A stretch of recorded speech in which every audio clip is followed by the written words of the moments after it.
In the nearly 6 years since Amanda Knox was accused of killing her roommate in Italy, her story's captivated the world for many reasons. Because she's a bright-eyed, all-American girl, it seems. Because she was convicted of a horrid crime in a foreign land. And because at times, her pleas for innocence seemed to many people more cold and calculating than remorseful. Tonight, ABC's Diane Sawyer speaks with Knox in an exclusive interview just weeks after the Italian Supreme Court overturned her acquittal. So every word she says here and in the pages of her new book, Waiting to be Heard, could affect her freedom. An American girl home in Seattle back with her sisters, now grown up. Nice. Neither of us fell. Sometimes she says she's just that daughter who never left and wanted to be near her parents. She was always, home and, eating your food. Yeah. Yeah. My mom, I can tell anything to. Anything. Sometimes when she doesn't even want to hear it. There is much to hear. A 5.5-year-old journey that began in a Seattle suburb and ended with Amanda Knox becoming a global obsession. In headlines called a sexual thrill seeker, a seductress, the murderer of her British roommate, Meredith Kercher. She-devil with an angel face, heartless manipulator, concertante of sex, sphinx of Perugia. I haven't heard those. I've heard the gist of them. And they're wrong.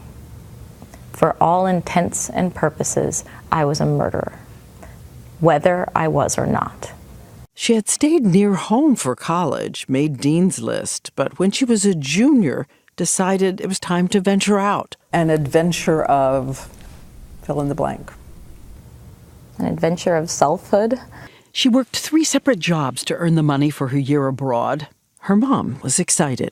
Wanting me to go for it, to be brave, to go out and be my own person. I really got that from my mom.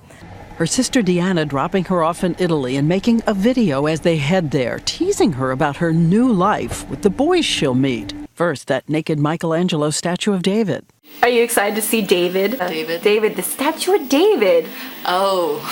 Well, dude, I swear to God, I don't know what it is about people who think that guys are not attractive physically, but... You look at the picture of the girl who arrived there. What would you want to say? I want to tell her not to be afraid of what's going to happen, because what happened to me hit me like a train, and there was nothing I could do to stop it. She has only been in Italy 5 weeks, going to school in the morning, working at a bar at night. One night, with Meredith, she goes to a classical music concert and sees a young man who reminds her of Harry Potter. A graduate student in computer science, Raffaele Sollecito, says he can't believe the beautiful, uninhibited American is looking at him. Colpe di fulmine? Un colpo di fulmine. That's a lightning strike. Yeah, he writes about how taken he was with me. And I really liked him as well. They become a couple for just 1 week, 7 days, before they enter the 24 hours that are at the center of this mystery and this debate, starting with the night of November 1st, when Meredith Kercher is murdered. What are you doing the night of November 1st? November 1st, we stayed in. And we had dinner. We watched a movie. A witness confirms she and Raffaele were in his apartment as late as 8:40 p.m. His computer confirms that someone had ordered the movie, Amelie. We smoked. We had sex.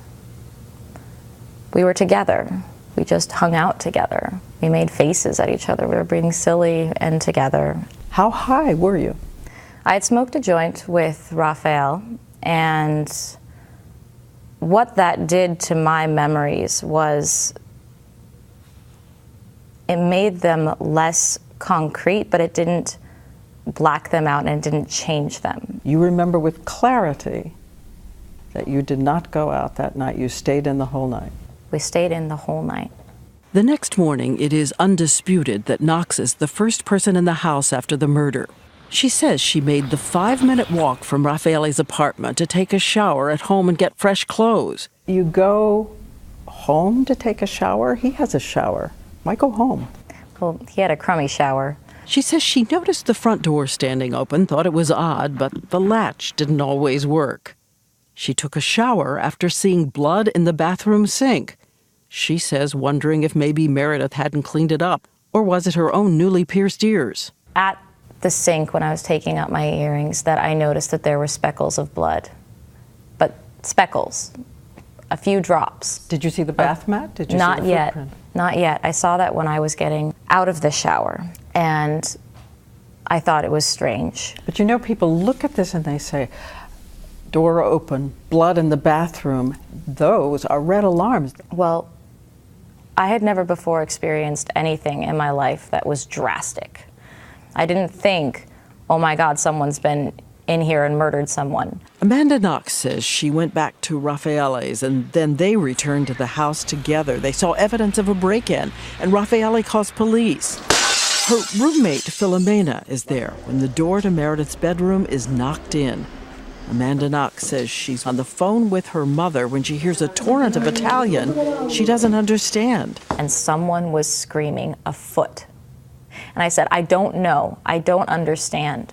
Then Filomena was crying out Meredith, and so I heard that it must be Meredith and that there was a body and that there was an armoire and there was blood and there was a blanket. From this point on, Amanda Knox and her behavior will be a kind of kaleidoscope, shifting shapes depending on what you see, what you think is inappropriate behavior and evidence of guilt, or as she says, just a kind of tone-deaf girl in a trauma. Police will say her strange behavior is guilt and heartlessness. Did you kill Meredith Kircher? No. Were you there that night? No. Do you know anything you have not told police that you have not said in this book? Do you know anything? No.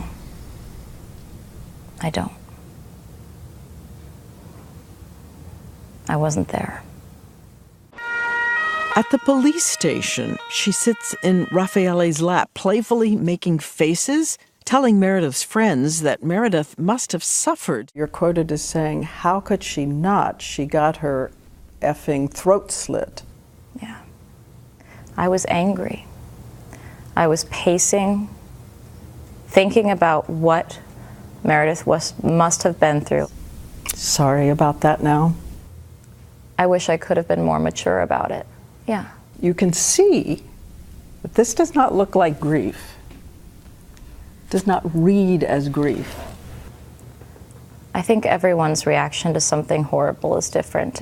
The first image much of the world will see on newscasts. Video taken outside the house the day of the murder.